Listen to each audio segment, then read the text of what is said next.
Am I the meanest? Pawn's drunk. Am I the prettiest? Pawn's drunk. Am I the baddest mofo low down around this town? Pawn's drunk. Well, who am I? Pawn's drunk. Who am I? Pawn's drunk. I can't hear you. Pawn's drunk. AKA Mr. Moonshine himself. Of Harlem.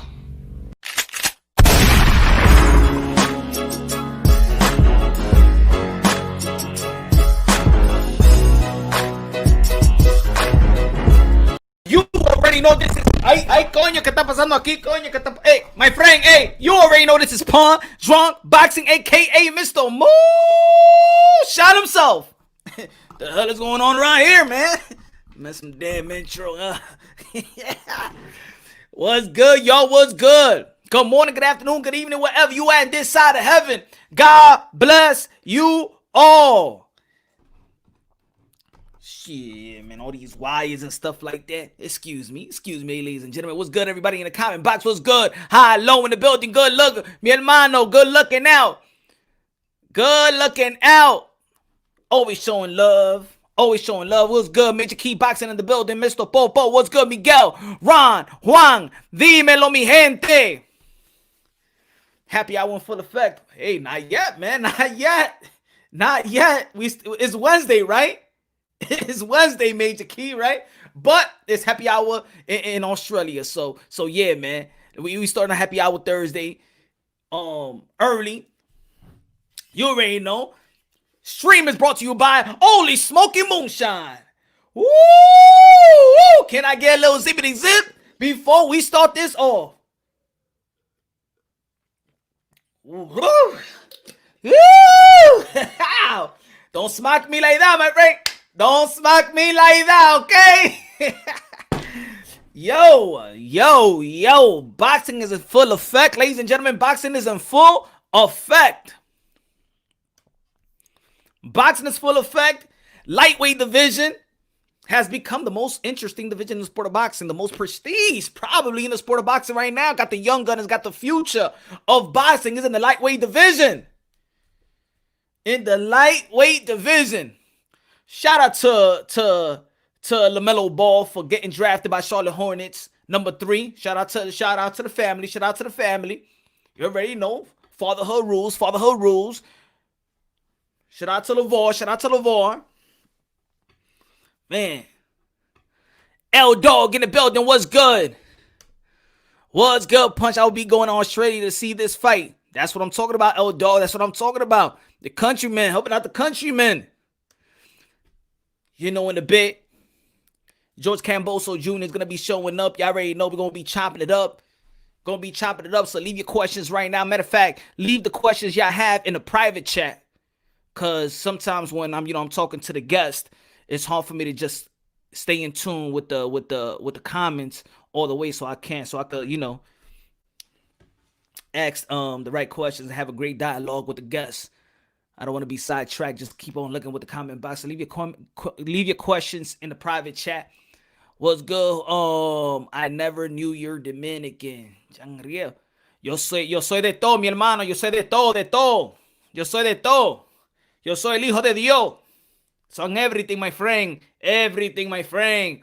Dragon, what's good? Dímelo Punch, what's cooking, bro? You think Kambosos is ready for Teo? I think he's ready for Teo. I think it's a good matchup for Teo. Y'all already know Kambosos is IBF mandatory challenger. A great possibility we're going to see Teofimo Lopez versus Kambosos in Australia. Live gate, open gate.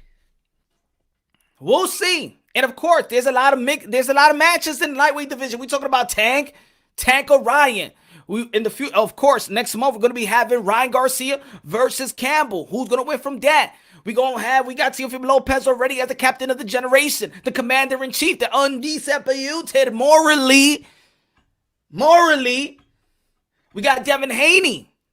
Just finished his fight versus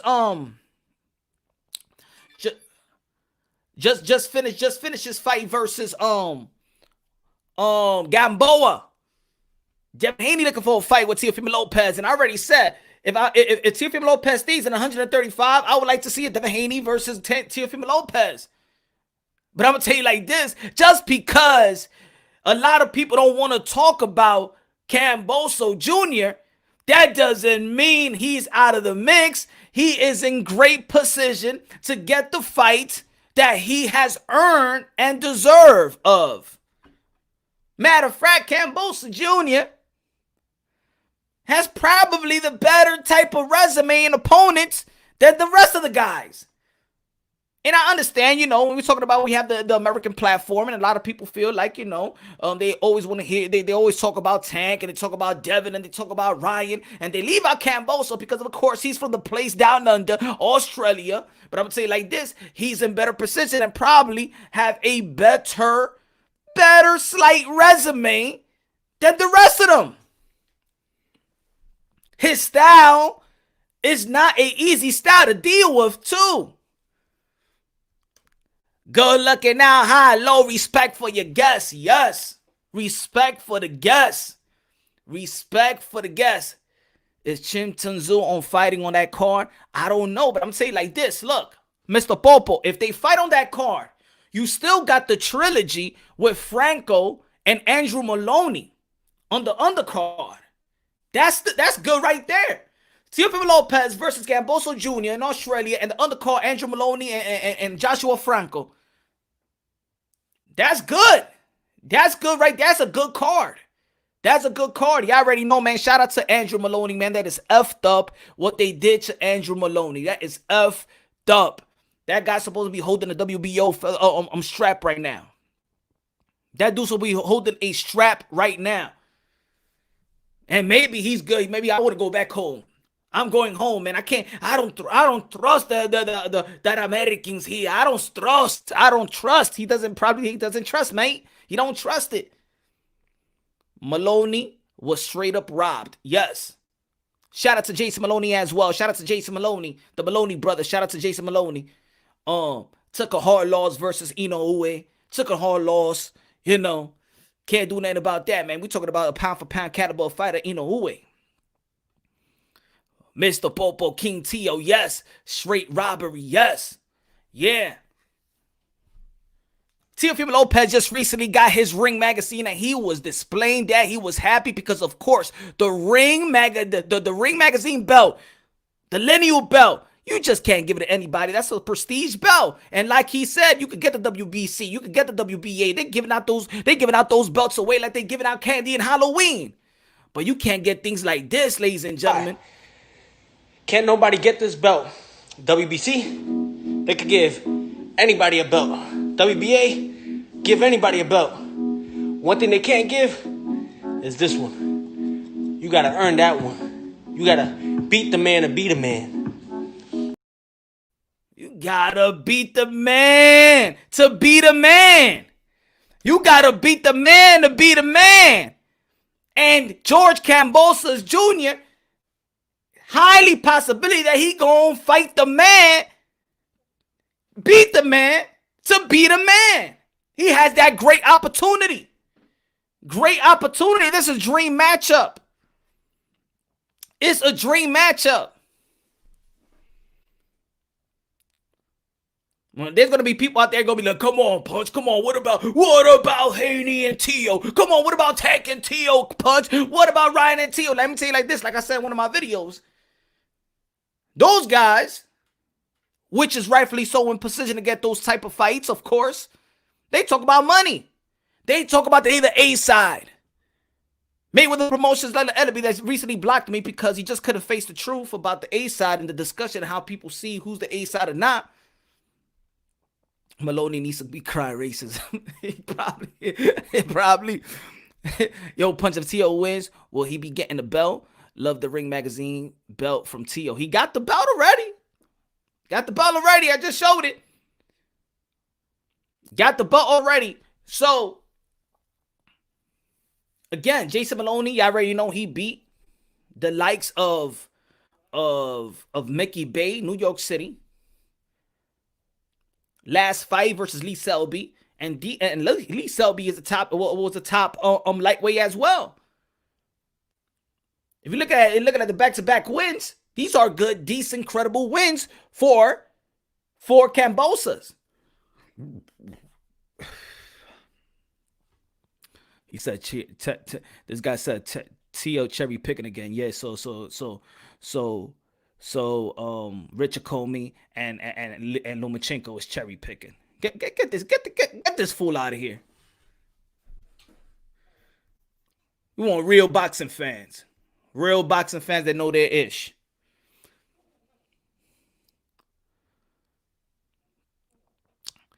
Tio, lineal, legit, unified champ. No email, no BS. That's what I'm talking about. Lineal, legit, unified champ. No email, no BS. None of that ish. Don't pick mandatory good. It's true. It's true. You know what's funny, though? You know what's funny, L-Dog? You know what's funny? That people want to pick and choose when guys should fight the mandatory, right? Right? When let's say, for example, Haney was the mandatory to Loma. Loma should have fought his mandatory. Loma should have fought his mandatory. Loma should have fought his mandatory. Okay, now Teofimo Lopez got a mandatory. Why is he fighting his mandatory? Why is he fighting his mandatory? The same people. Yo, that's what I'm talking about. Yo, I'm telling you, man, in the boxing world, it's some delusional fans out here, bro. Straight up delusional. When it's Haney and he's mandatory for Lomachenko. Lomachenko should fight his mandatory. Lomachenko should have fought his mandatory. He's ducking. Now Teofimo Lopez got a mandatory. Why is he fighting his mandatory?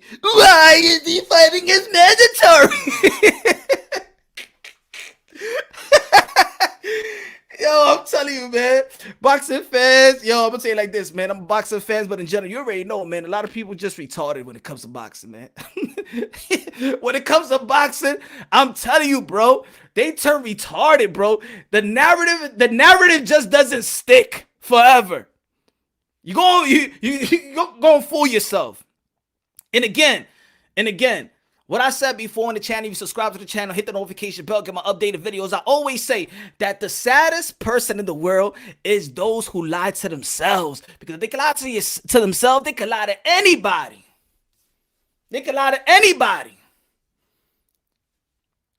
Lomachenko should have fought his mandatory. Lomachenko ducked his mandatory. Now Teofimo Lopez looking to fight his mandatory, a legit mandatory as that. Why is he fighting mandatory? He's cherry picking. No. It shouldn't be Kambosos. No. You're heartbroken. Come on, guys. Let's keep it consistent, yo. Are we gonna respect mandatories or we're not?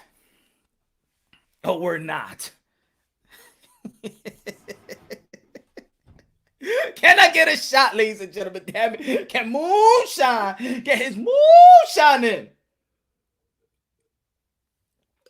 Ooh, lo. Smash like button, ladies and gentlemen. Smash the like button. Hey, what's good? You already know. We're presenting. It's that time of the hour. We're presenting. The modern day warrior, modern day gladiator, high octane, the ferocious one from down under Australia, the man of the hour. Came to my neck of the woods, New York City, Madison Square Garden, defeated Mickey Bay. Follow it up with Lee Selby. Has become the IBF mandatory challenger to the newly crowned, undisputed champion Teofimo Lopez. The man that got all the attributes. I'm gonna tell you like this, man. His style remind me a little bit of a Durang. Stylistically, this dude has effective aggression, throws every punch in the book. Footwork is up to par. Man of the hour, George Kambosos Jr. Yo, what's good? I'm gonna bring you into camp, man. I'm gonna bring you into camp because you're the best hype man. Yeah, you gotta. Hey, I'm available. I'm gonna have to bring you to Australia. Oh yeah, yo, no lie, yo, in New York City, every time I run, I meet an Australian. y'all got that good, like y'all live life. Y'all got that good personality and stuff like that. Every time I meet somebody from Australia, my bucket list. I told my wife all the time, I want to move to Australia. She said, why? I just like the people. They just cool. Yeah, look, we're just positive people. Yeah. Just got a great outset on life. You know, we're just good fun people. Yeah, man. Yeah, how's it going, man? How's it going? I'm good, man. I got my last day of quarantine, so obviously the way the world is right now, especially Australia, you come back in from an international destination, you got to do your 2 week quarantine. So, I'm happy that it's the last day. I get out of quarantine. I get out of H block the way I've been telling people because it's not easy. It's even when you're world number one, they Yeah. got you in a little room, so there's no Yeah. luxuries. And I've been training hard, man. I've been putting in work here. I feel like I'm back in camp, being in this little room. So, So you but have so other than you that, very positive. so you haven't properly celebrated your win yet because you've been in No, quarantine. I haven't celebrated anything. I haven't gone out for a nice meal. I haven't even seen my 2 kids, man. I haven't seen no friends. I've just been, Oh in shit. this room, going back and forth with a lot of different people. Obviously, a lot of news with the Lopez fight. My teams are going back and forth. So, and it's all been business straight from a business. Obviously getting the business against Lee Selby, straight into business. For the next fight. Hey man, yeah, hey, you got the. It's a great opportunity. It was a great win. I had it personally. I had it 116, 112. You winning. It was a great outing, masterful chess match.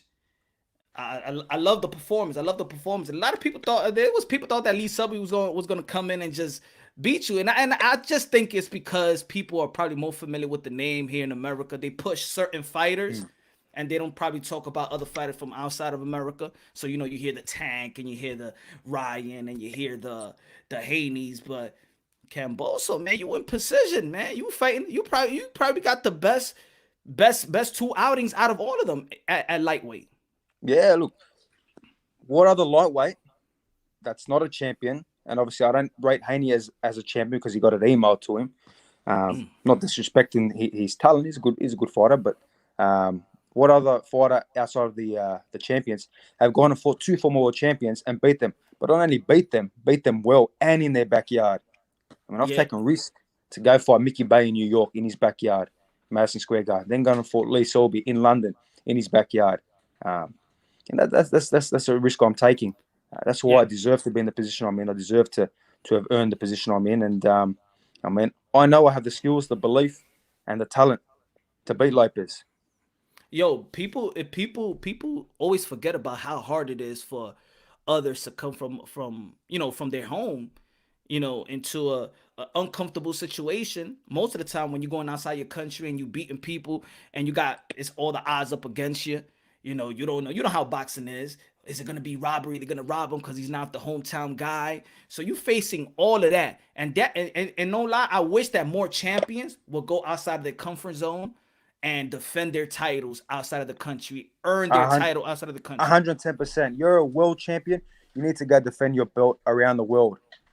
You got to make your name worldwide, and that's why this fight between myself and Lopez, and everything is looking great. Um, I mean, he's a world champion, and not only one world title. He's got all the belts. So go and defend your belt everywhere. And first stop, come to Australia in a packed out arena. Oh yeah, man, it's live out there. It's live out there. So how you felt about that fight with Lomachenko and Teofimo Lopez? How you saw that fight? Look, you can never rule out a young, hungry fighter, and that's why I always had in the back of my mind that Lopez was going to come and bring a lot to the table. Just the lead up, Lomachenko didn't look. I don't know. It just didn't look right. He just didn't look like he was interested. Did he think the way Lopez said he looks at him like a piece of gum on his shoe? Who is this kid? Maybe he looked at him like that, but that was his biggest downfall. And to not throw a punch for 7 rounds, come on, man, Yeah. what was he doing? What was the game plan? There was no game plan. Was he downloading data for 7 rounds? Who knows what he was doing? But look, when you look at my fights, I come from round one. Round one, I'm on your ass straight away. I mean, Uh, I don't need a round for data. I don't need 7 rounds for data. yeah. I've done all my data in the training camp. I know exactly what you're about. But look, it's a great win. I'm not going to take that away from Lopez. Great win. He beat the man to become the man.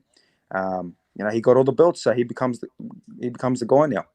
And now you got the possibility to fight the man, to become the man. It's a dream. 110%. Look, I've had that belief for a long time, and I know where I'm heading. If I didn't have that belief, I wouldn't be fighting former world champions in the backyard, where you don't have to fight these guys. The thing that people need to realize, I didn't need to fight Mickey Bay, former world champion, a dangerous guy that's got so much experience. I didn't have to fight him. I was already in the position for eliminator, but I begged my promoter and the people around me. I said, his name popped up. Let's do it. I want that fight. I want to test myself, because if I can't beat Mickey Bay, I'm not going to be able to beat, obviously, Selby. I'm not going to be able to beat, obviously, whoever had the belt at that stage, being Lomachenko or Lopez. So that's the test that I wanted to take in my career. Yeah, I thought you would have ended up. I think you would have knocked him out early, because you did knock out Mickey Bay. When was it? Was it the second or third round? You knocked him out. You knocked him down early. I thought he was going to finish. No, him Mickey off. Bay I put him down in round 10. Oh, round 10. Okay. Look, Mickey is a very class fighter. Very awkward style, good off the jab. Mayweather schooled fighter. What was he, second world And the champion? Crunk gym too. And yeah, that's right. So he's got a huge, resume. He was Commie's main sparring partner. He was in the gym with Sean Porter, Rances Barthélemy. So the man was prepared. The man was ready, and I feel like he was better than what he was in his prime, because this was his big opportunity. You saw him. He was ripped as. He was ready. But we were 110% ready. I boxed great. I picked him apart, and then in round 10, I put him down. He was hurt. He barely survived. And if it was a 12-round fight, he would have went. Yeah. Let the people know, to be acquainted with you. Tell us briefly about your upbringing into the sport of boxing. Look, I fell into boxing. I played, obviously, the national sport here in Australia, footy, rugby league. And I was an overweight kid. I was bullied at school. I would always come last. Anything I did, I'd come last. And it's hard to see that, where you see this confident guy now, this ripped up fighting machine, going and beating former world champions in their backyard. It's hard to see that, but I was a bullied kid. So I fell into boxing. My father took me to boxing to purely help, obviously, the bullying and help my footy career. And all of a sudden, I just fell in love with the sport, man. I love the sport, and instead of footy, I said, look, I want to be a fighter. I want all this. I had my first amateur fight, won my first amateur fight. 100 amateur fights later, I decided to turn professional. And here we are now, 19-0, number one in the world. And we're looking for a showdown with the unified champ to take all his hardware and his belts. That's what's up. Because I heard Mike Tyson talking about bullying, and how bullying, it still carries him for the rest of his life. He still dictate his whatever he does in life, his maneuvers, the people that he meet. He always have that being bullied mentality. Do you have does that carry with you your whole life? I love Mike Tyson. I'm even wearing Mike Tyson right now. But, that's a cool shirt. I love Mike, and obviously I'm looking forward to him fighting Roy Jones, another legend. But yeah, you have that burning desire.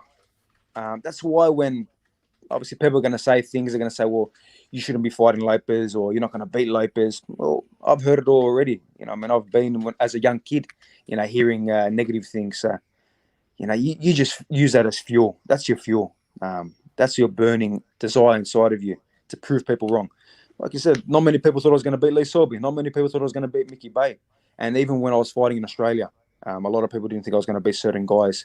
But, I proved them wrong. I'm not meant to be here. I'm not meant to be in the position I am right now.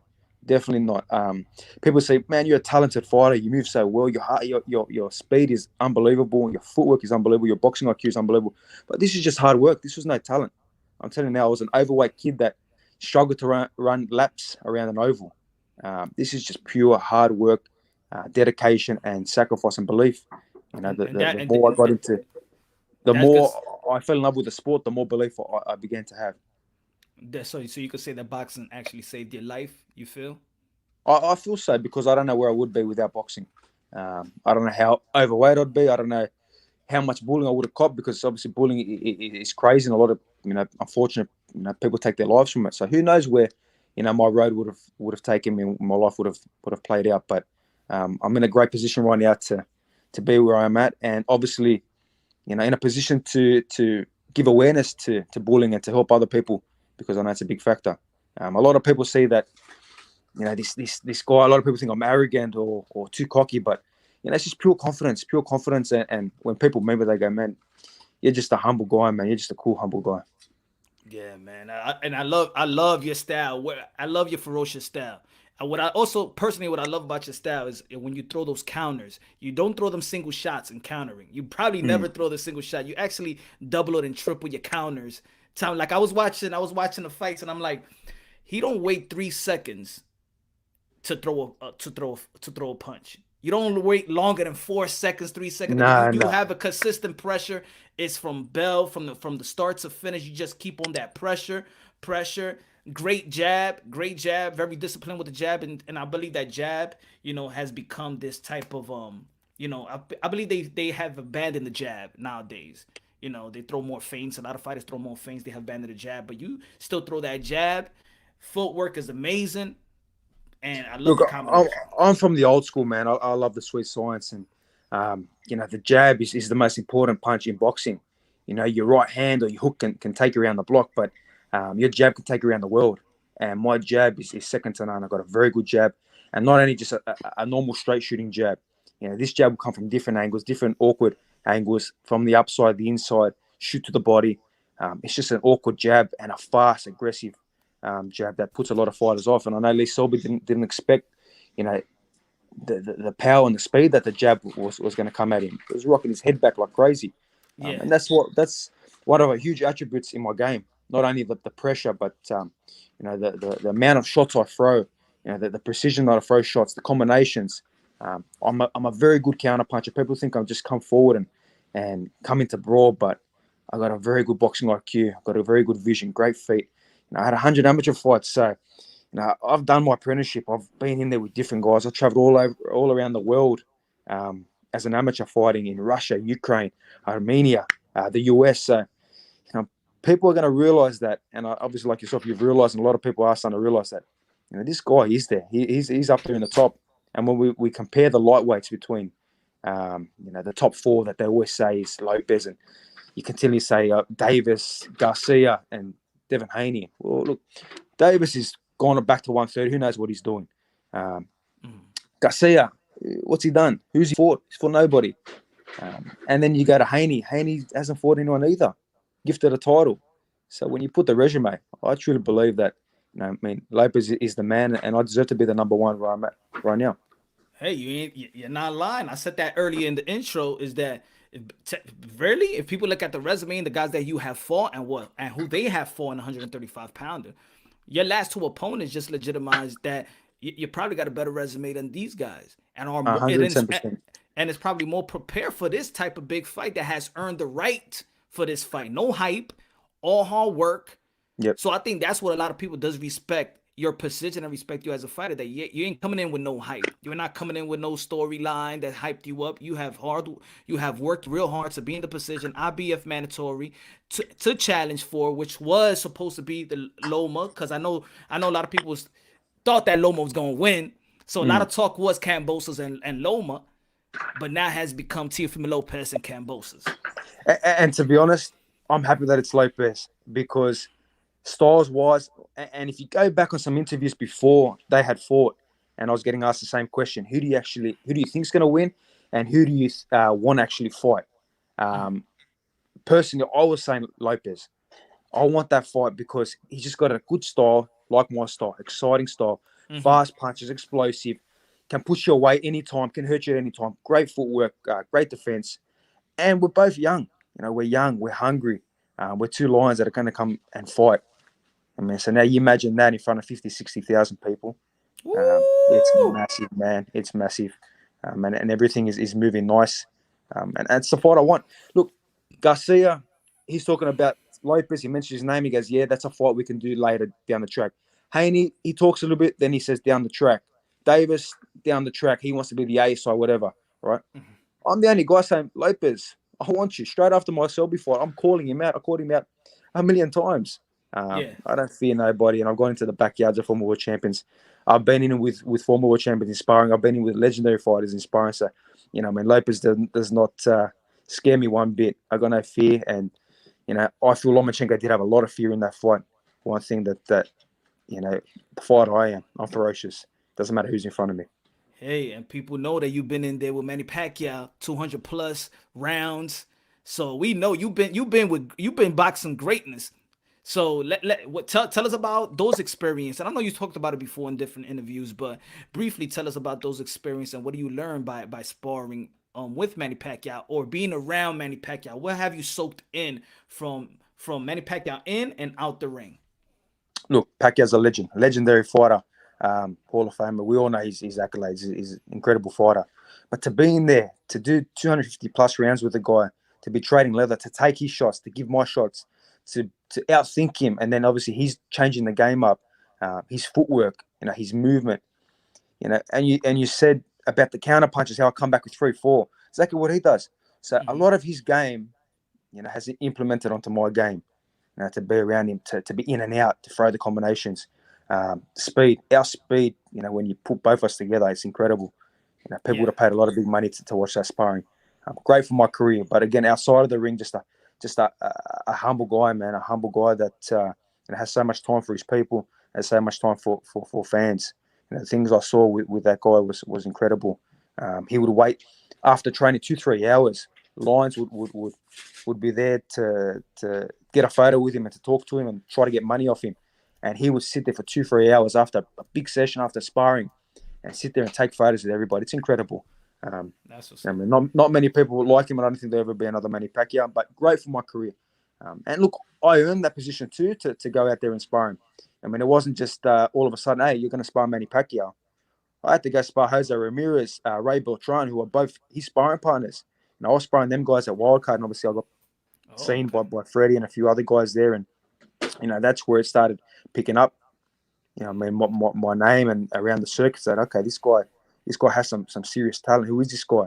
And then it started to progress from there and got the call up, done my work. Unfortunately, I believe he won the fight against Jeff Horn, but, the way it went. And then I got the call up again straight after that. I got the call up for the Matisse fight and the Adrian Broner fight. And then obviously for the Thurman fight, I had to move on and do my own thing. It was just, I didn't want to fall into a category of just a sparring partner. And right. We're sitting at number one right now, so but it says a lot for him to keep beneficial. calling you back. That means that you giving him that work that he needs to be, himself. So that's look. He personally said, and if you go on YouTube, you can find it. He goes, when I'm with Kambosos, it makes me feel young again. And he had personally said it to me. He goes, man, I love having you here because it reminds me of a young, hungry fighter that I used to be.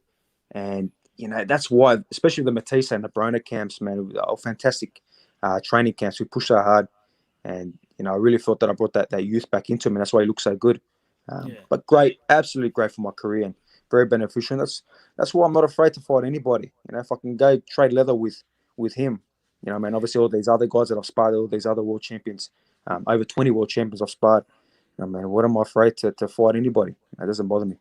Yeah, I could see that has carried into your repertoire as well. Just like John Riel Casimero. As soon as he started training with Manny Pacquiao, 5 straight stoppages, 6 straight stoppages, it's like a rebirth to his style, rebirth to his career. And he's a beast, man. He's a beast. I remember him training with us as well in the Philippines and in Los Angeles. The guy's he's a beast and he's doing great, man.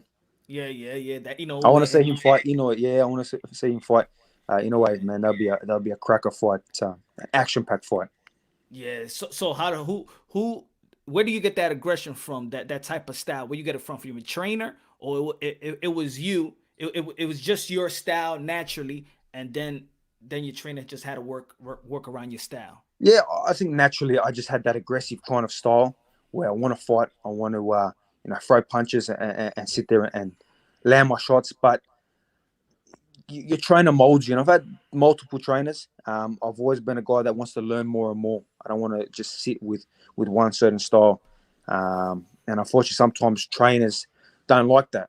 They want to have their one fight and have too much ego. But the coach I'm with now, Javier Centina, he's a great trainer. He's got obviously Xander Zayas, Amir Imam, Emmanuel Tager, got some great names under him now. And, he's got no ego. He's happy to bring different guys in. He's happy to learn more and more. And if it benefits the fighter, that's what he's all about. And obviously, I have great people in Australia as well that help me out. And they're all for it. They all want to benefit and they want to give the best to the fighter. And that's what it should be. But I think that aggressive style, has been there from young. The way I was an amateur, I used to be very aggressive and come forward. But certain trainers have molded, and I've adapted to what I think is the best way to progress my career. That's what's up, because I admire your style, and of course you already know we was talking about it earlier. People talking about this A side thing, but it's only one man that can actually right now supply a stadium Yeah, for a man. Well, fighter, look, and that's A side. Kambosos right now. Yeah.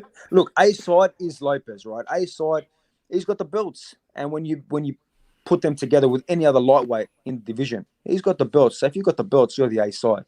Doesn't Exactly. matter how big your social media is, like Ryan Gus said. Doesn't matter how many 14 or 13-year-old little boys and girls follow you. It doesn't really matter. I mean, it doesn't matter, mate. It's who's got the belts, who's the man of the division. When the real boxing critics and media look at the division, who do they say is the A side? But then again, who can fill out the arena at this stage? In the part of the world that we are right now, where Yeah. you can't fill out arenas. Kambosos can. Who's the mandatory Kambosos. number one? Who's mandatory number one to the belt? The only mandatory to the belt, Kambosos, and Lee Selby is the number one in the WBO. Obviously, the ratings are going to change now, so I really should be the number one in WBO as well. So that's two number one world ratings. That's pretty much two mandatories. You I got mean, you got to who's back going to the beat a you kid got from him the? in a corner. You got to back them in the Well, corner. that's right. And look, I have a great team around me. I've got great people behind me. Some very very smart people and some guys that are very know what they want with my career and how to push me. And look, negotiations are going great. The money's in Australia. Like I said straight after the fight, the money's in Australia. Um, you want to get that money? You want to come be a world champion, defend your belts? Come get the money and let me collect them belts. Okay, okay. Hey, you've come to the states. You've come to the states and try to get your rankings up. You left your town. You left the uncomfortability. You did what you have to do. The money is in Australia. It's open gate. So also, what do you feel about that? What do you take away from Lomachenko and Teofimo Lopez? What do you take away from that fight where you could capitalize off Lomachenko or on Teofimo Lopez? Look, the biggest thing that I take away from that fight is Lomachenko didn't throw a punch for 7 rounds. When he did start letting his hands go, Lopez was going in back lines. He started getting caught. A few times he looked in trouble.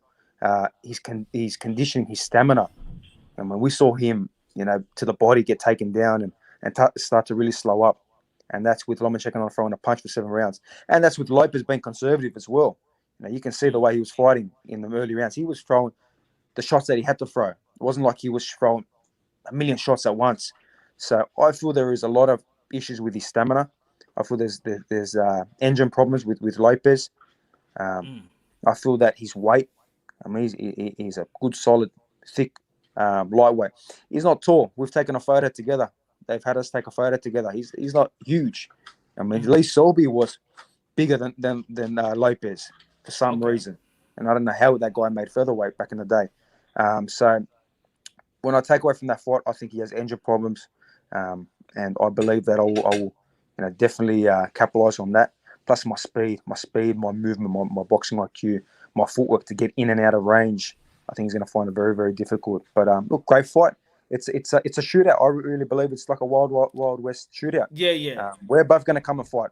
We're going to come and fight. I want to fight this guy in the center of the ring. Let's see how much balls he has. Because look, Lopez didn't give him that. Comey tried to give him that and obviously got him with a good shot. Nakatani was, lackluster performance.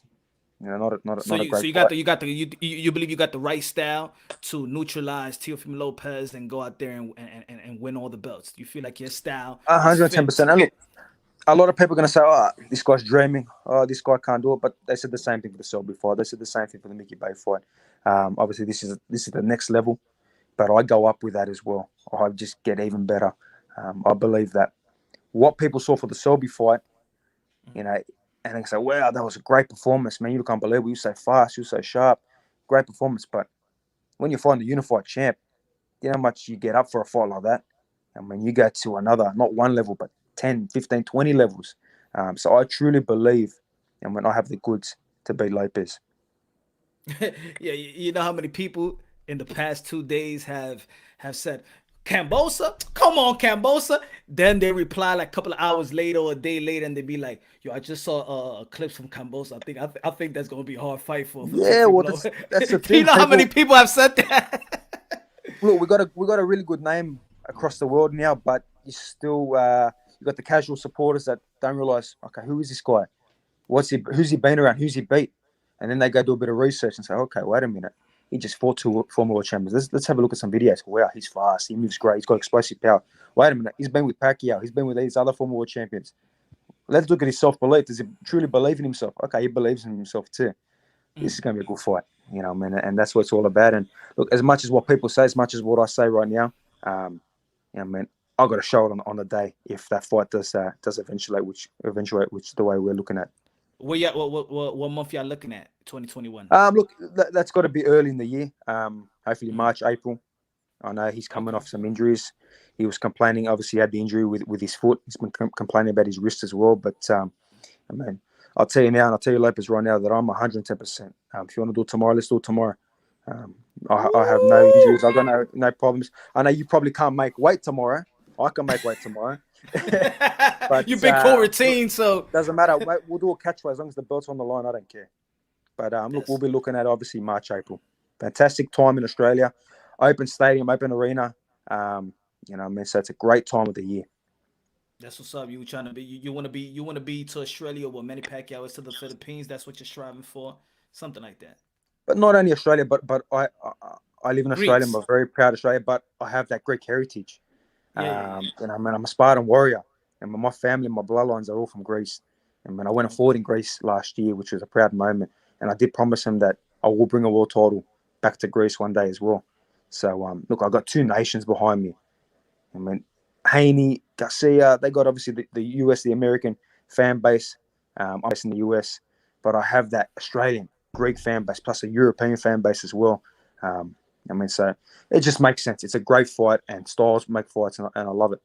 I'm gonna tell you like this: if you keep on, cause you have good word, you got good wordplay. You know how to promote yourself. You keep on promoting yourself and keep on talking to the American public. I'm gonna say it like this: they gonna gravitate to you because you know how to express yourself. You don't hold nothing back, and look, I'm real. Everything I say is real, and that's why when I have interviews with the Ring magazine and Boxing Center, and it's been crazy after this last fight. And I think a lot of them realized at the press conference when I was with obviously Selby and Eddie Hearn and all the stuff I've done with Sky Sports. I said, okay, this guy not only he can fight, the guy is devastating in the ring, but he can talk, and we want to get an interview from him. I do one interview and they pick 3-4 headline stories out of it. So it's great. It's a great attribute I have, and it's what I talk is not fake. It's not bullshit like we say in Australia. Exactly. Everything is real. It's from the heart. I love this sport. That's why I want the best fights possible for the sport, and that's why I want the most entertaining fights. This sport is such a iconic sport in the world. It's second to none in my heart. So that's why I love this sport. And I give so much to it. All right, man. You got one more day left of quarantine. I hope Thank God. hope you have a great time and being with the wife and being with your family. Yes. Two kids, right? Two kids, Two right? kids, yeah. Two kids. God bless. My little daughter, she's 3, and my son. Look, this is the sacrifices. I love to tell people this because you get a lot of people want to be negative and write things about fighters. But my son, before I left, he's crawling. I go leave a couple of weeks later. I get videos of him starting to walk. So he's pretty much walking right now. So I miss that. I miss that. That's the sacrifice we take as fighters, and that's why the fans. You got to understand that we put it on the line for you guys to enjoy. So next time people are gonna write a negative comment, just try to think about what we go through. But look, been a pleasure, man. Been an absolute pleasure. Oh, I wanted to ask this question because I believe that a good co-main event to your main event, the trilogy with Franco and Maloney, I believe that he got robbed here. Yes. That could be a good co-main event to 110%. 110%. We've already spoken about it. That will be definitely the co-main. If this whole event eventuates, there's a fantastic co-main, great fight, and both going to have bad blood now. Both obviously one we know that Maloney got ripped off in that fight. Franco's going to come and obviously want to show a little bit more now, and Maloney's going to be motivated as ever. So that is a fantastic co-main. And then you got his brother Jason Maloney as well, and you got some other great fighters to be on that card. So it's an action-packed card from start to finish, and man, that puts bums on seats, and everyone that was going to want to watch it because there's so much controversy between the co-main and obviously so much what my fight with Lopez brings in the main event. Tim Tinju. Yeah, that's a possibility as well. But there's a lot of good names. Yeah. Xander Zayas is a sparring partner of mine. We train at the same gym. He will come to Australia, obviously, to be in preparation with myself. So, look, another guy that'll be on the card.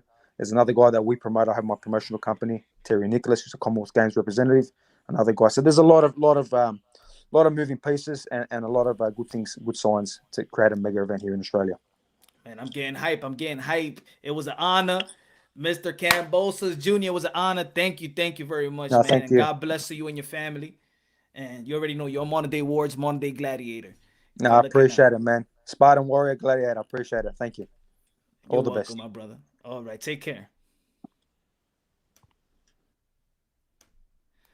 You already know George Kambosos Jr., Teofimo Lopez, Australia, all the belts, all the money, and I'm talking about that A-side type of money.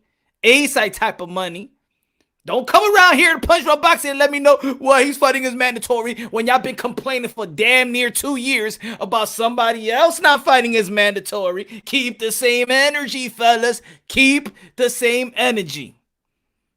Matter of fact, Teofimo Lopez could do whatever he wants to do right now. If he wants to face his mandatory, Kambosos Jr. would let him get his money, just like everybody else talk about their money.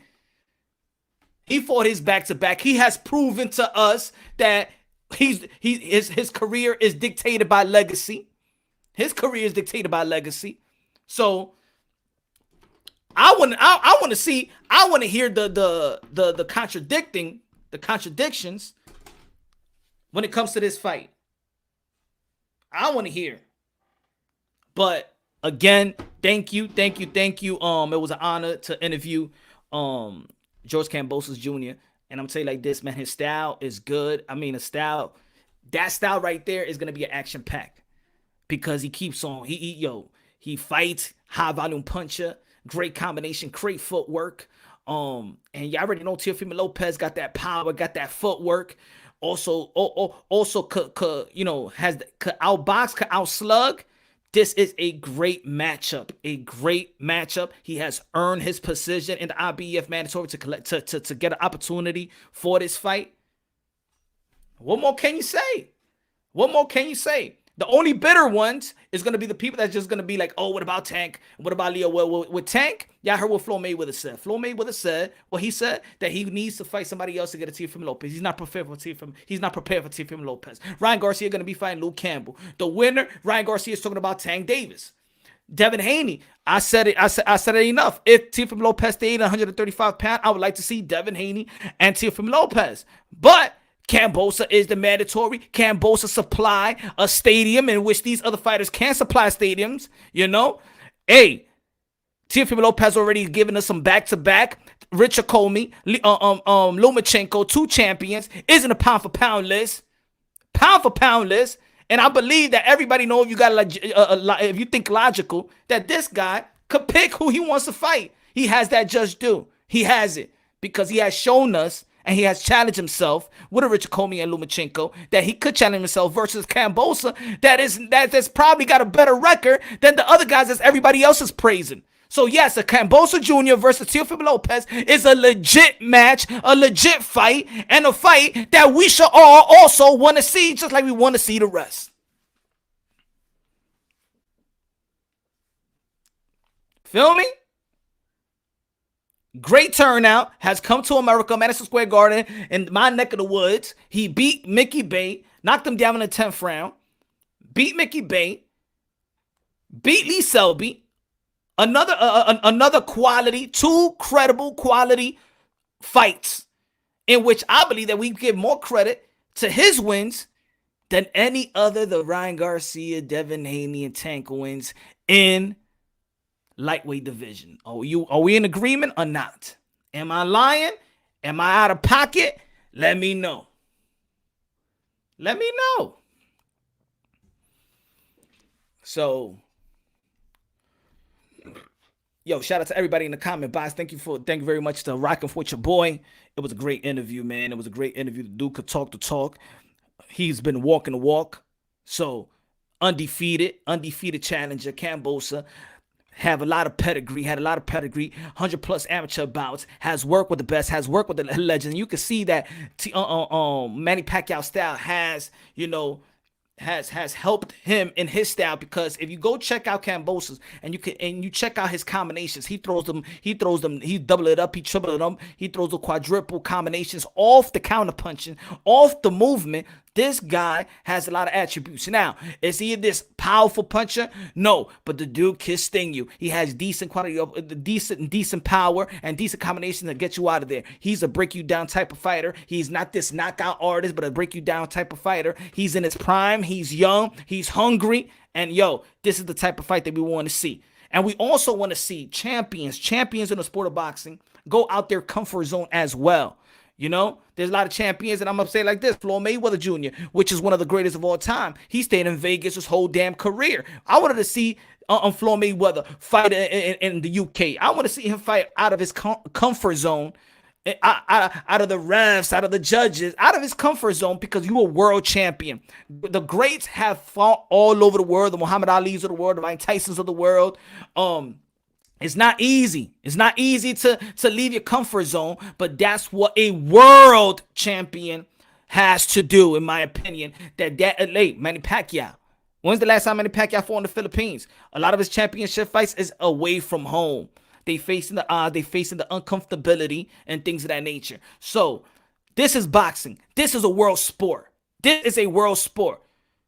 Hey, Teofimo Lopez going to Australia, defending his title. Bravo. I like the move. It's an open gate. It's money. Everybody in boxing talking about money, right? Tank is talking about money. Haney's talking about money. Ryan is talking about money as well. Hey, everybody talking about money? Everybody want to be the A side? All right, Teofimo Lopez, go get your money too. Go get your money too. Don't be mad. Don't be mad that he's about to face his mandatory, because there's a lot of channels in the YTB that's bitching about why others didn't get their mandatory. All right, so keep that same energy and let Kambosos be the mandatory to Teofimo Lopez, and let Teofimo Lopez fight his mandatory. Are we in agreement, sir and ma'am? Are we in agreement? Are we in agreement, ladies and gentlemen? If he had power, he would be a problem. Hey, it's all about placement punches. You feel me? It's all about placement punches. You could be the most powerful person in the world, but if you got placement punches, if you could place them right, work out, have great, he's already ready. He's ready. He's coming out off a great fight. Teofimo Lopez coming off a great fight, injury in his foot, but he's still staying in shape. Teofimo Lopez been in the gym every day since the fight. Damn it, he's staying in shape. Kambosos Jr. staying in shape. Damn it, this is great right now. I like the opportunities. I like what's on the table for Teofimo Lopez. He got a lot of checks right now sitting on the table. He got Kambosos. He got Tank. He got Haiti. He got Ryan or Luke Campbell. He can move up to the 140. Got Cepeda. Got who else? Pedraza. Who else?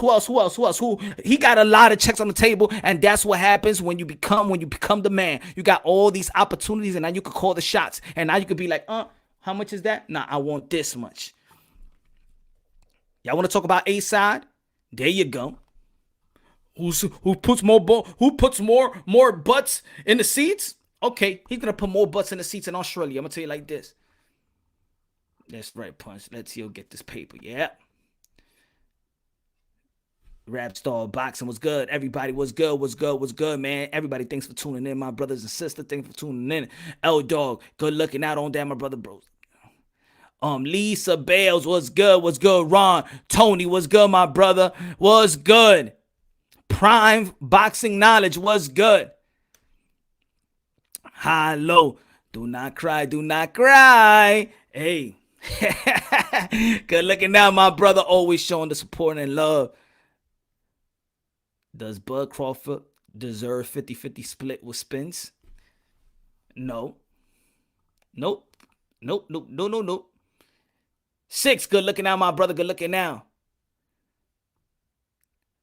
Diminio, Gitriminio. Dímelo, mi hermano. What's good? Good looking out, good looking out. Memo in the building. What's good? I don't think that Bud and Earl Spence is a 50-50 bout fight, meaning in purse wise. I believe that Earl Spence deserves more money. I believe that I believe Manny Pacquiao deserves more money. I believe that Earl Spence deserves more money, and I believe that Keith Thurman still deserves more money because Bud Crawford has to give us the numbers. He has to give the numbers, and he's not getting numbers over these guys. And these guys is not going to negotiations and going to let Bud Crawford, hey, they ain't going to take a pay cut for Bud. They're not going to take a pay cut for Bud.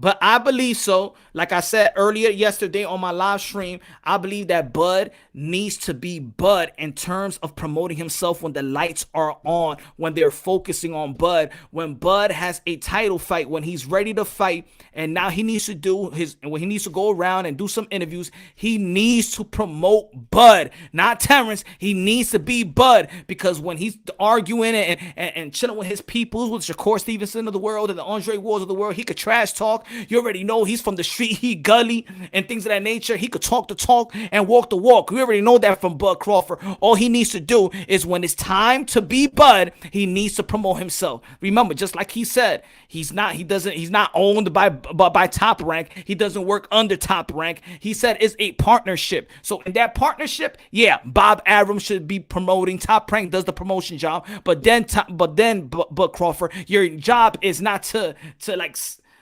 What's the word to it? Like, he does a disservice to the promotion already. You know, if a promotional company be like, you know, okay, we got you. Yeah, you're gonna do an interview with this person because they have high traffic. You're gonna do an interview with Joe Rogan. Go out there, knock it out the park. He's not knocking it out the park. He's coming you with single stuff. Bud has to be Bud. Promote yourself, because these PBC guys are not gonna take a pay cut for you. They're not. And people talking about, oh man, we go to PBC, and PBC might be worse because it won't be no marketing machine working behind Bud. Pause.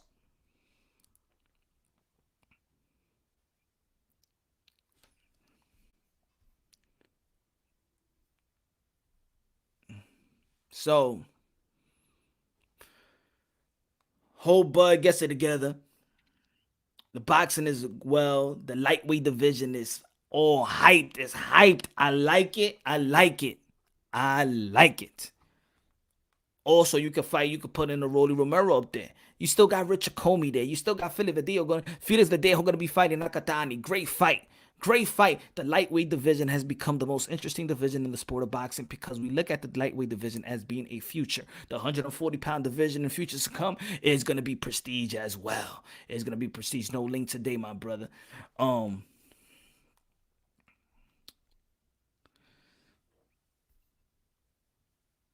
Dímelo, Guido. Dímelo, mi hermano.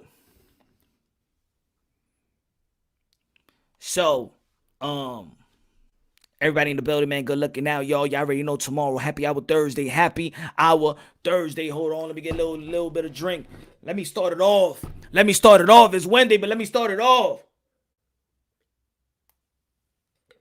Yeah. Let me start it off, ladies and gentlemen. Happy Hour Thursday tomorrow. Everything goes. I'm gonna have my outro song. Hold on. Let me see if I can find a little outro song. Let's see. Let me set the mood up. Let's set the mood. Let me see where we at. Hold on.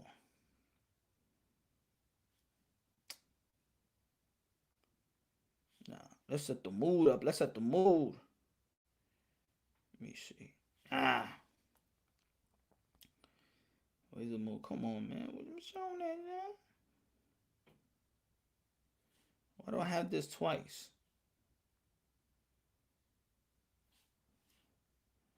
The hell? Hold on, y'all. Hold on. He set the mood up. What the hell, man? Did I erase it? Damn, I had a little outro song, man, for the people out here, man. Hold on, let me see. Is this one? Nah. again. There you go, my little outro song, son. Little outro song.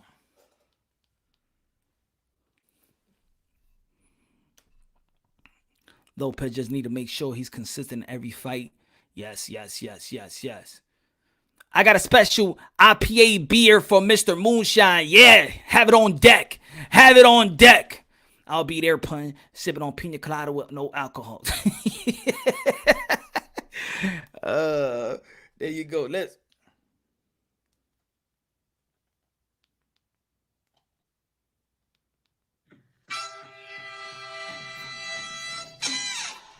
Hey.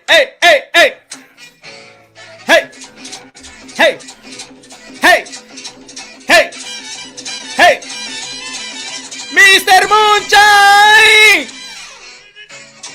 Hey.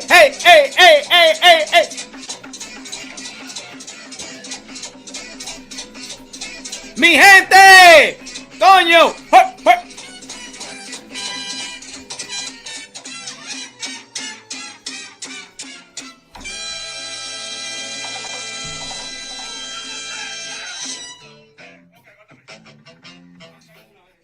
¡Coño! ¡Mr. Moonshine, el merenguero! Ya lo sabe, you already know. Tomorrow we got karaoke, happy hour Thursday, baby. Anything goes. Send me a tune. Give me a tune, a rap, a merengue, bachata, rap, reggae, todo lo que tiene ahí. Clasicoco, dímelo todo. Woo! I'm already hype. Hold on. What you know about that, man? What you know about that? Punch Run Boxing, baby. High octane out here, baby. Deliver the high octane boxing content. Y'all already know, man. Check out the podcast, the Smelly Salt podcast. Y'all already know. Baby, let's go, man. I'm getting my second win.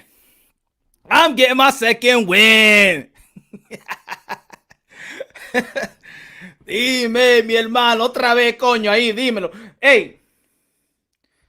Nah, I don't want you to be good, punch sugar. You gotta keep it while you're speaking Spanish.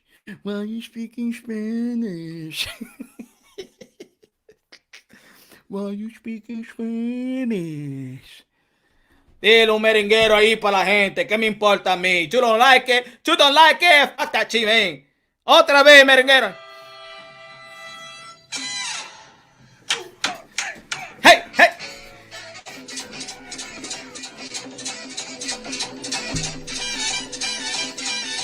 Hey. Oh.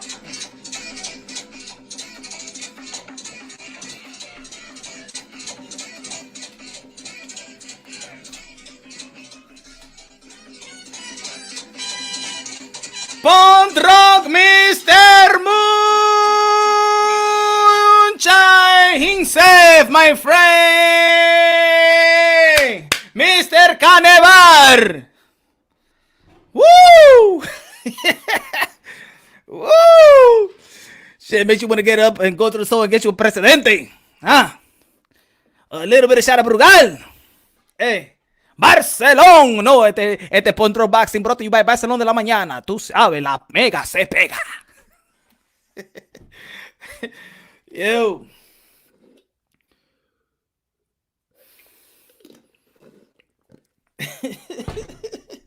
Yo, that's it. Yo, Memo, should I be my new intro?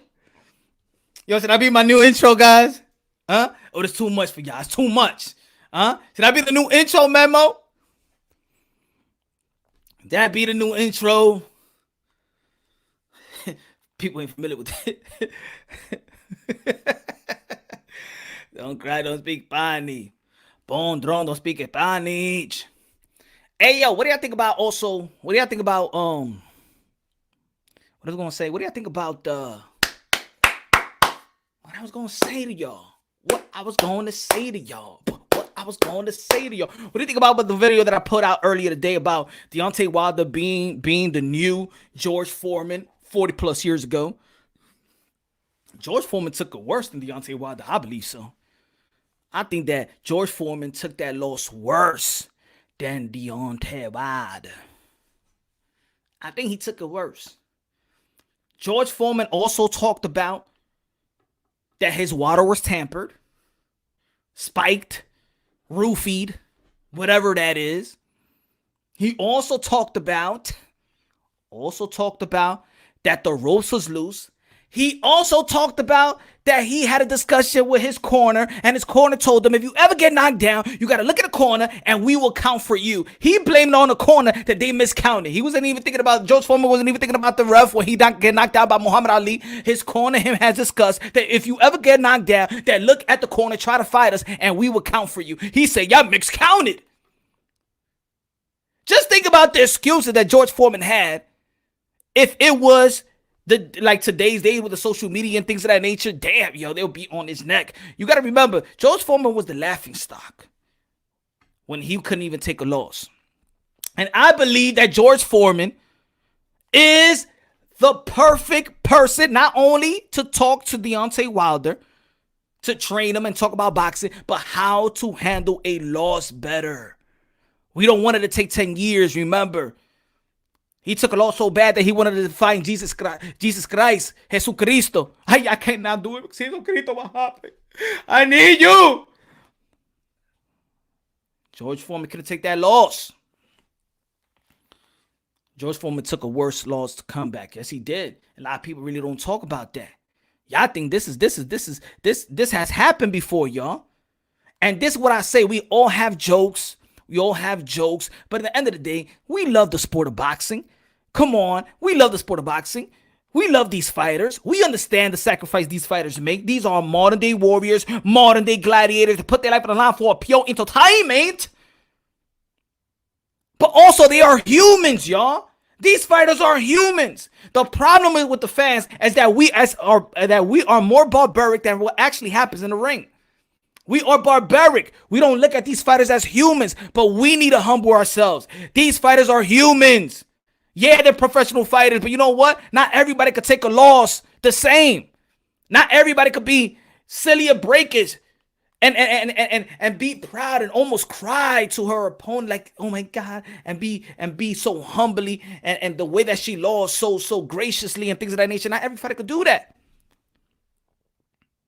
It's hard for a power puncher, a knockout artist, to be destroyed. He's so used to destroying, he don't even have it in his psyche that he could be destroyed. And I believe that's part of the problem with Deontay Wilder. That's probably the problem of his psyche, is that probably in the back of his mind, he said, you know what? I know I could get outboxed by Tyson Fury, but may not be destroyed by this guy. So that never gone through his mind. He never thought that a Tyson Fury would knock him out. Just like George Foreman never thought in his mind that Muhammad Ali could knock him out. Because their style of fighting is being the destroyer, the scary man, the boogeyman, the big bad wolf. That's their aura. And when that aura is depleted, when that aura get tested, when that aura is destroyed, it's hard for that type of power punches, that immortality that they once had, to reappear. This is why Deontay Wilder probably can't get over it. That's why George Foreman couldn't get over it. Because they were the destroyer and they got destroyed. It's embarrassing and they can't take being embarrassed. They get a lot of, like, the pressure of a lot of people looking up to them. They call this guy the king. His people call him king. To see the king be destroyed. The king. He comes in the ring with a crown. Can't take it. Mind fuckery, excuse my language, has set in. Mind fuckery has set in. Am I going to be looking at that and blame him as a person and go at him as a person? Everybody here in the comment box, everybody has taken a loss. Some people don't know how to handle it. Some people have failed the test. People have failed grade. I know people that failed the driving test. There's people that failed that have been cheated on. Relationship wise, people that has been dumped. Relationship don't work. You got a divorce. Woman don't want you. Your man don't want you. Your friend don't want you. They backstabbed you. You're lost. You're lost. Some people can't handle that. You lost your job. You can't come back home and tell your wife, honey, I lost my job. Your honey be like, what is going to happen with the bills? What is going to happen? And then your kids looking at you like a failure. Then that's what happens when you lose. Some people just can't handle it. So I understand Deontay Wilder, what he's going through. I understand these other fighters. I understand. We have to really pull back and be like, you know what? We got to let them be. We understand. When you see a drug addict in the street, you don't be like, yeah, look at this fucking drug addict. Look at him. Nah. You already know they down. So you're not going to talk down to them all the time. And if you have drug addicts, let's say if you have a drug addict for you, and this is just an example. If you have a drug addict in your family, you try to help them out. Even though they have a problem, you feel sad for them. You feel sorry for them. You pray for them. Hope they get back on track.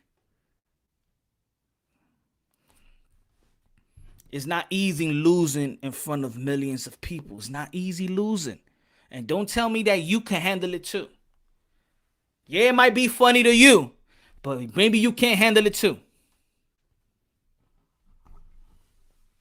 You can't handle losing in front of millions like that, like Deontay Wilder, and let's say like Mike Tyson versus Douglas. Being knocked out, because being knocked out for people is being humiliated. There's people out there that wouldn't even want to fight somebody in the street because their psyche tells them, I do not want to be humiliated. What about if he knocks me out? What do people's going to say? So there's people out there that they wouldn't even fight. There's people out there that probably have the urge to fight, but they wouldn't even fight because they don't want to let nobody see them having the possibility that somebody could watch them lose. You could fight, but you don't want to see. You might want to fight in front of your girl because you don't want to see your girl see you get your ass whooping. Once when I lose my baby mama, I couldn't listen to bachata for like a year. Ay, pobrecita Miguel. Miguel, ay, man. I understand. Se soltó, te adoro. Es verdad. And this the problem is that there's people and we out there, and I'm putting myself on in the boat as well. People out there making content, laughing, calling him with all the derogatory names that you could think of, and not knowing that he's human. He just couldn't take a loss. He's going through it. And all people want is suck it up. You lost. Say it. It's not that easy, man. It's not that easy, man. He's not a professional loser, okay? Now, there's people out there that they keep on losing. They know how to talk. They know how to be like, yeah, I lost. Yeah, I'm a drug addict. Yeah, I'm an alcoholic. Yeah, I lost. Yeah, I'm a loser. But Deontay Wilder is a winner. And he's still a winner. He's still a winner. You have to. Johnny Boy in the building. What's good, man? Subscribe to Johnny Boy in the building. Let's go. You have to know how to channel your rage. For me, when I hear myself talk reckless, it gets me hot. And I go from there. There's people that be having downfalls, man. Downfalls, roller coaster ride, emotional rides, right? Right, Johnny? I mean, we all been through that, right, Johnny? You've been through it. I've been through it. Hey, Glenn, you've been through it too, right? The ups and downs. And sometimes people can handle it, and sometimes people can't handle it. There's a period of time where you want people around you to be like, hey, and you did sometimes when you just can't. And nobody can help you out. Have you ever been in a fight where you almost punch your friend because he's trying to stop you and stuff like that? You just get in, you turn red, you turn like an Incredible Hulk. Matter of fact, you turn green. It's just certain things in life, man. We're humans, man. We got emotional, man. We're not perfect. We're not used to losing. There's some people that's not used to losing. There's some people that's just not used to having it all in a silver platter. And they work hard and they can't get it. There's some people that celebrate when they get something good. That for some, it's like, all right, okay, you got it. There's some people that get a new pair of sneakers and they think they're the shit. Oh, shit. And some people look at it. He just got a pair of sneakers, but maybe they never had a pair of sneakers.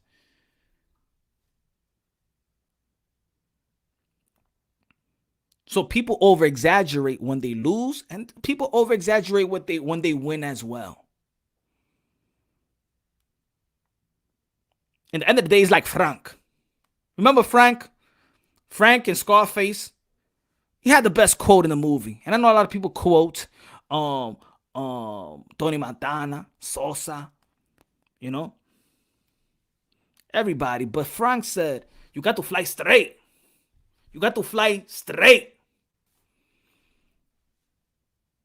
And I believe that's how we got to carry ourselves in lives mentally. We got to carry ourselves straight. Not think so high, not think so low. Even when people are praising you, got to keep things straight. Seth in the building was good. Dímelo, dímelo. Hugo Sánchez, dímelo, mi hermano.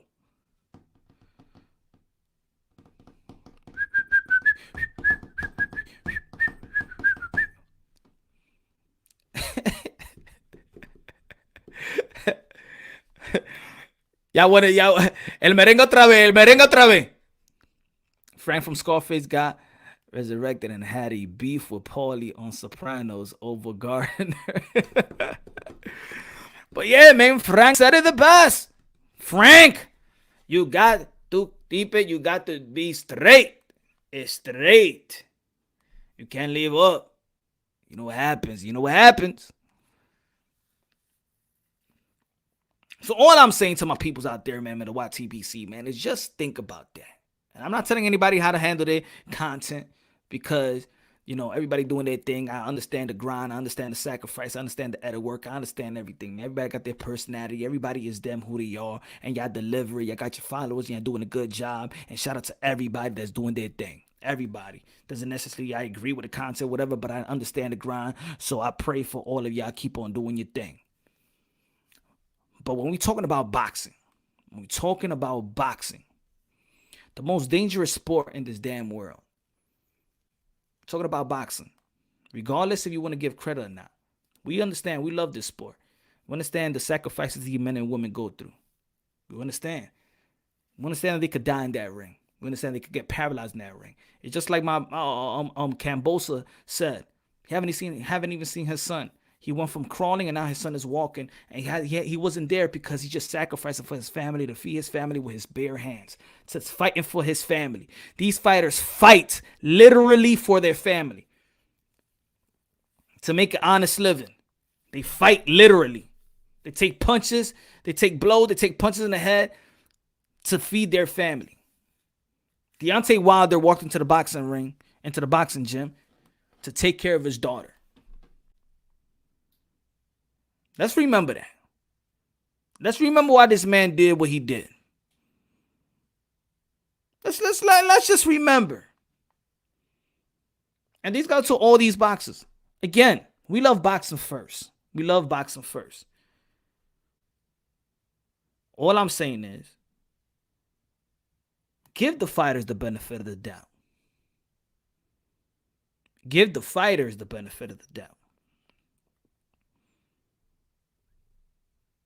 They're entertaining us. We need to stop treating these fighters like pit bulls and chickens, like they don't got no, they just on some animal. They're robots.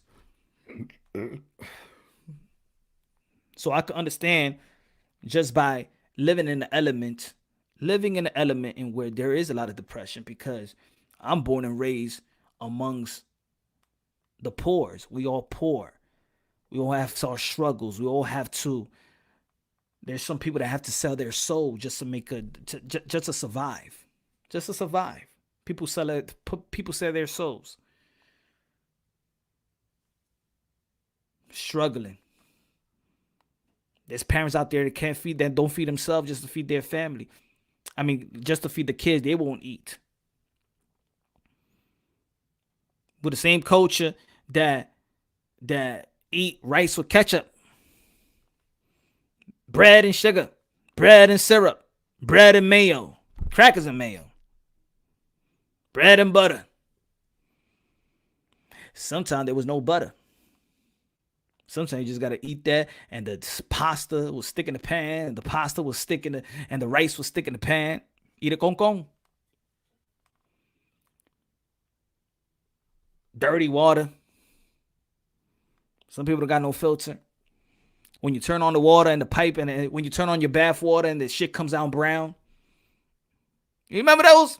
Know that? You know that type of living? Manguco los 3 golpes when plátano was 5 plus 6 plátanos con 6 plátanos, $1. Remember those days? You used to be hungry and your mother be like, por vete, bebe un vaso de leche. Go to sleep. Hey, I was raised like that. Bébete un vaso de leche, ya, acuéstate. Rice, beans.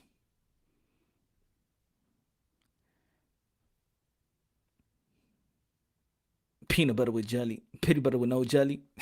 Jelly with no peanut butter. Peanut butter with no peanuts.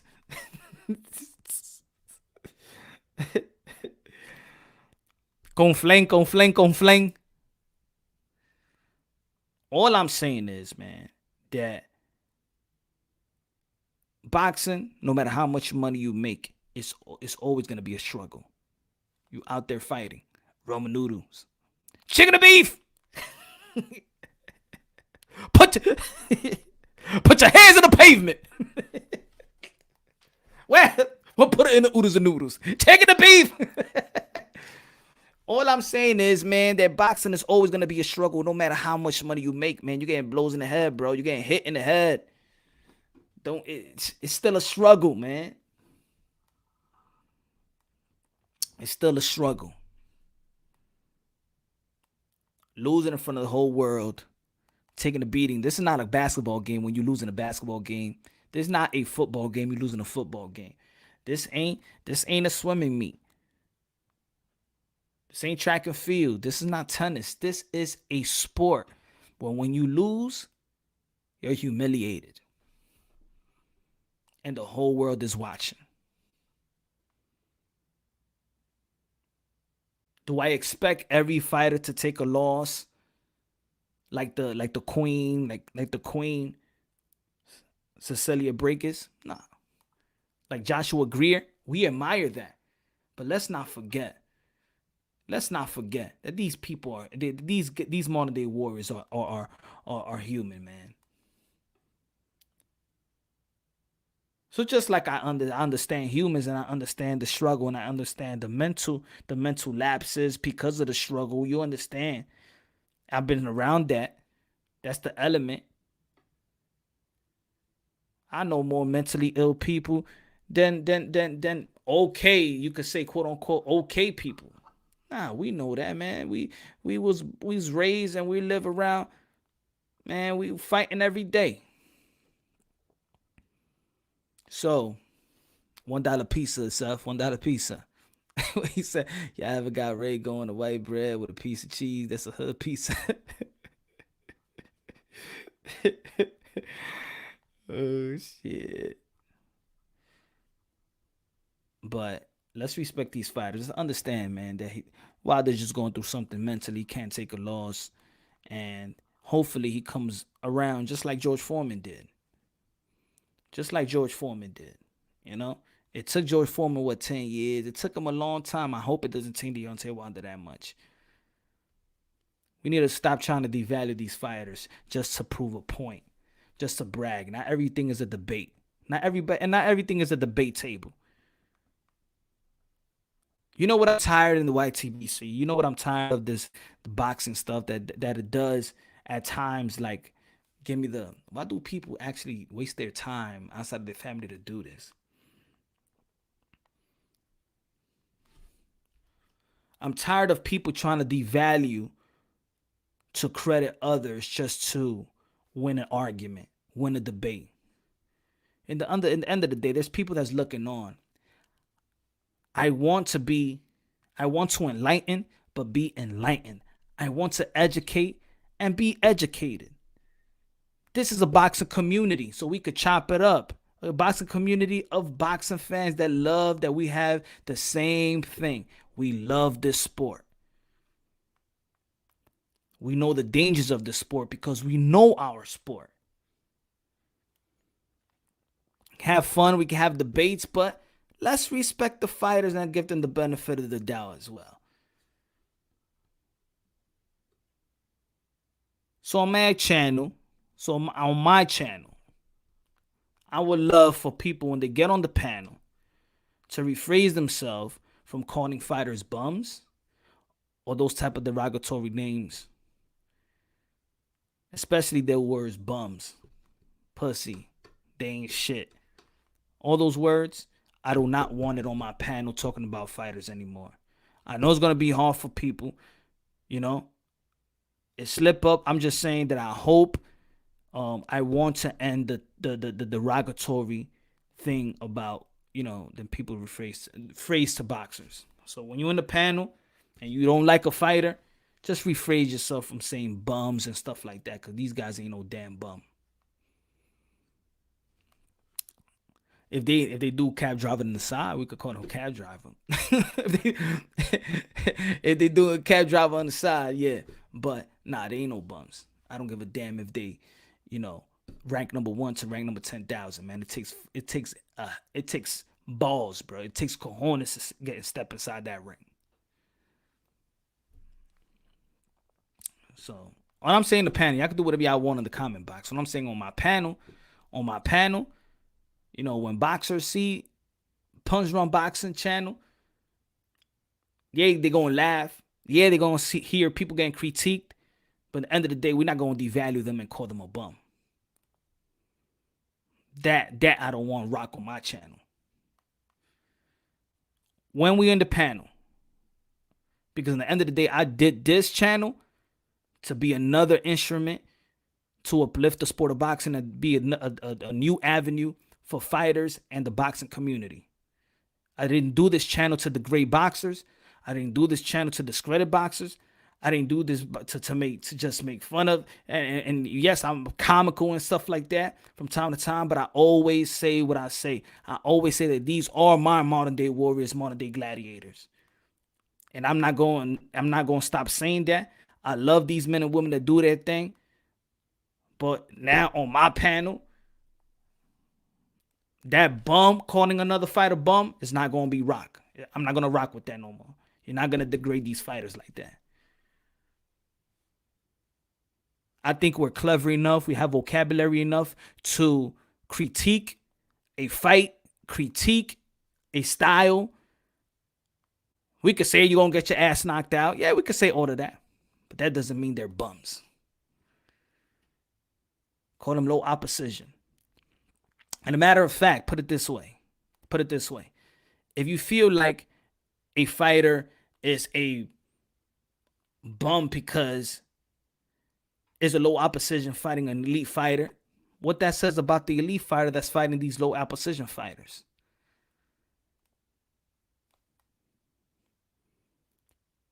When they know they're there to get their ad, they know that their opponent is there to practically be a heavy bag.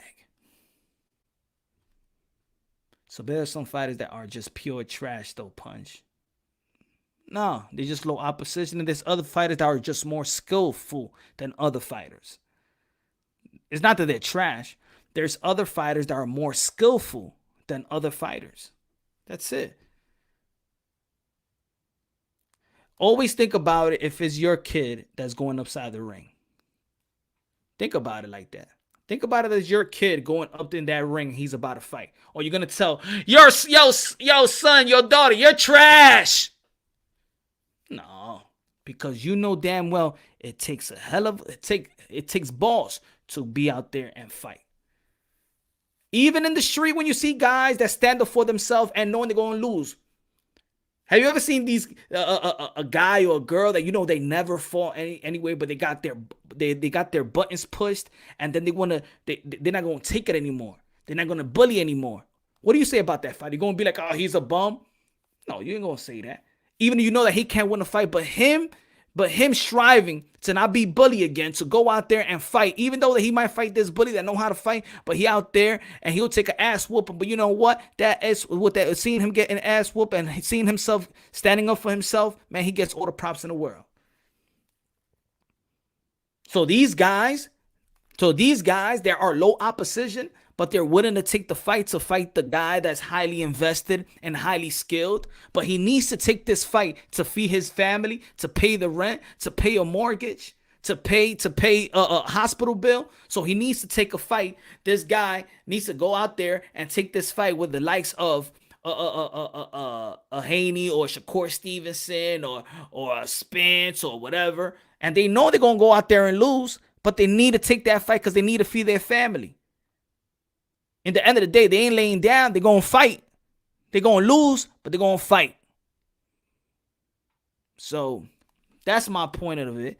There's a sport. There's a lonely sport. There's the hardest sport in the fucking world. Let's pay respects to these fighters. That's all, man. And this is punch wrong boxing, baby. This is for boxing. This is for boxing. And if I come out of pocket, if I sound like a hypocrite, and one of these days I would like one of y'all, my peoples to check me and say, yo, Punch, yo, hold on. Yo, Punch, remember when you said this? And then I'm like, yeah, I did. My bad. Cause I'm not saying that everybody else says it. I'm just saying me. I'm just saying us. If I say it, come check me. Tell them stick to driving taxi. Man, I just say, man, get back in the gym and go back to the drawing board. I feel like we just got good vocabularies and we understand the sport of boxing. We just good enough in that sense. And we're good enough to crack some jokes too. We're good enough when we see Javante San Davis with his 3 months old belly. We can say that. Or Adrian Broner's 3 months old belly. We can say that. We can say Earl Spence and his crusty shape-ups and stuff like that. He needs a barber, bro. He needs a barber real quick. I'm gonna send you a Dominican barber from New York City to help you out, Earl Spence. But your cuts is trash. But you know what? We can do some jokes like that. Feel me?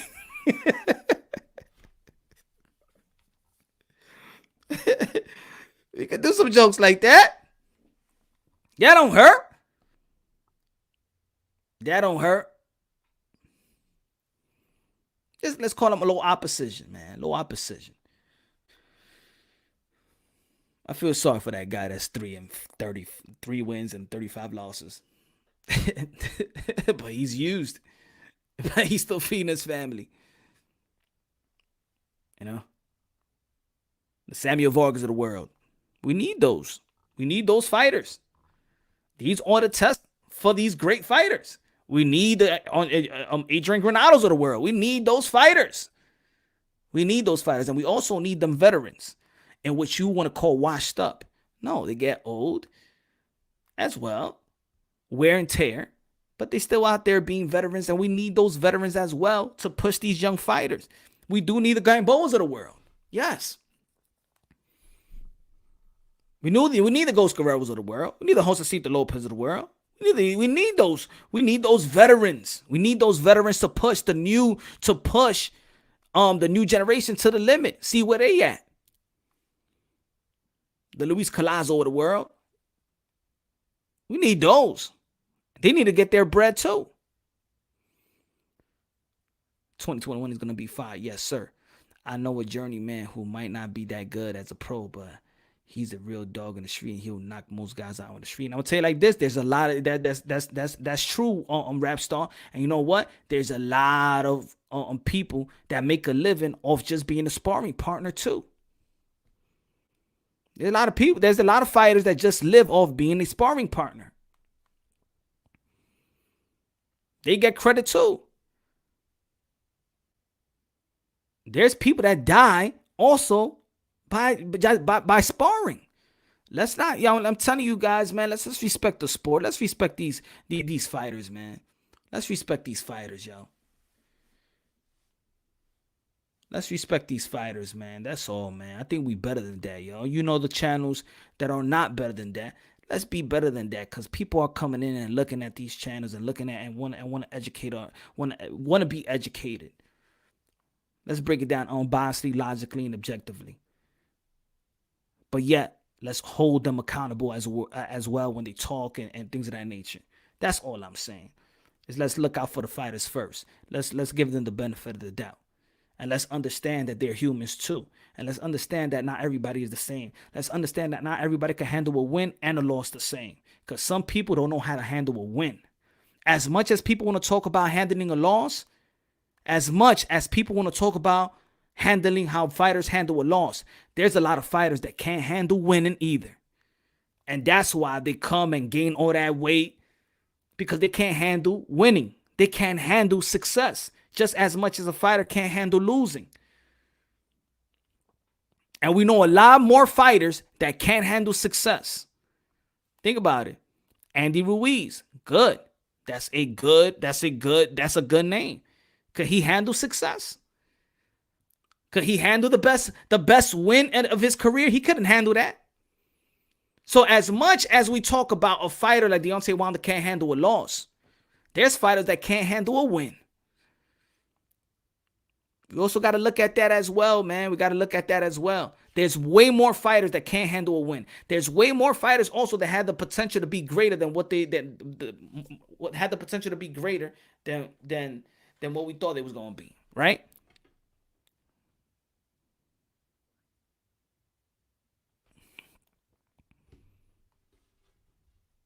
Look at for example, look at Keith, fluctuating weight. Look at Earl Spence, what he said before the Mikey Garcia, before the Sean Porter fight, that he needed to lose 20 pounds that last week just to make weight. That he wasn't taking it serious. Because he was not handling success right. He didn't need to he did not need to lose in the ring. He was winning. He couldn't handle winning. He almost lost his life because he couldn't handle winning. You're becoming somebody that you're not, that you wasn't. So let's keep that in mind as well.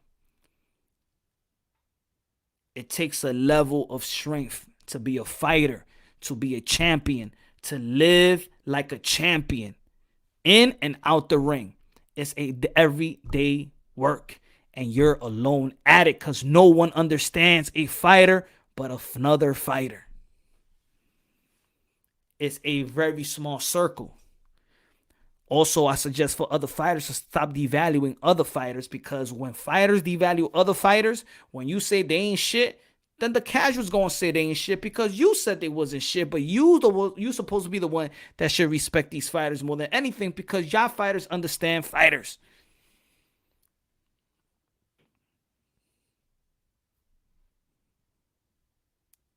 So let's be an instrument to uplift the sport of boxing. Let's be an instrument to uplift the sport of boxing. Everybody that got their channel, and I suggest if you got a great mind in sports and a great personality, and you could break down boxing and you could deliver us some great content, man, open up your channels, man. I suggest everybody, because I believe, man, we need to uplift this damn sport, and it's gonna take hardcore boxing fans to outweigh these casuals, because the casuals is outweighing the hardcore boxing fans. We can't be having the sport by saying people be like, it's the casuals that actually brings in the money in boxing. Nah, I gotta be the hardcore boxer. The hardcore fans brings in the money in boxing. It needs to be more of us. But it needs to be, it takes us to educate and to make people love the sport of boxing as well. But if you degrade and disrespect fighters at casuals coming in, they're gonna be like, he ain't shit. He ain't shit. Why you say he ain't shit? He having fun now because I was listening to this person and stuff like that. That's all I'm saying, man. So, let's be our better selves. Let's work on ourselves. Let's gain our relationship. Work on a relationship with God Almighty. You already know, y'all, all my brothers and sisters in Christ. God bless y'all. Stay tuned tomorrow. Happy Hour Thursday, karaoke night. Y'all already know. Love y'all. God bless. And on to the next. Good looking out for George Kambosos Jr. for the interview. Good looking out, my brother. Stay strong. Hope you see your family tomorrow and your kids. Great sacrifice, man. We're looking forward for that fight. If the highly possibility you fight Teofimo Lopez, we're looking highly for that fight. Australia, pack house, get your money, support your family, entertain the world, and